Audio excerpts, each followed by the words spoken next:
The top of the striking chisel handle has a hoop to prevent splitting when struck. Many new chisels need to have the hoop adjusted. If you strike the chisel without adjusting the hoop, it may overextend and cause flaring.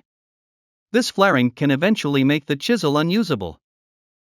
To prevent flaring, start by adjusting the chisel hoop using the Katsura Otoshi method, also known as adjusting the chisel hoop. Regularly adjusting the chisel hoop can prolong the lifespan of your chisel handle. Start by gently tapping the chisel hoop with a mallet to remove it. Using a nail punch and mallet can make this easier.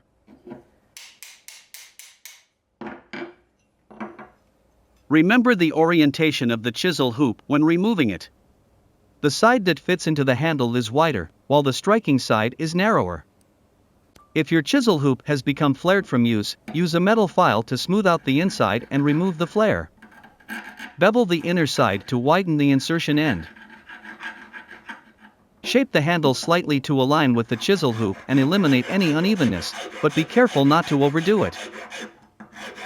Insert the chisel hoop back onto the handle by hand. Strike it evenly from the top using a mallet. We will lower the chisel hoop 2 to 3 mm on the handle. Strike the edges of the chisel hoop, rotating it for evenness. While you can use a mallet to achieve this, a setting ring, sagariwachi, can simplify the process and provide uniform results. Once the chisel hoop is set 2 to 3 mm lower, flatten the protruding edge of the handle over the chisel hoop using a mallet. Rotate and tap gradually to spread the wood outward.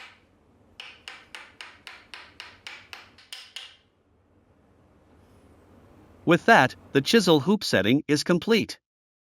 Adjusting the hoop, as demonstrated, helps prevent handle splits and reduces vibration, making the tool more comfortable to use.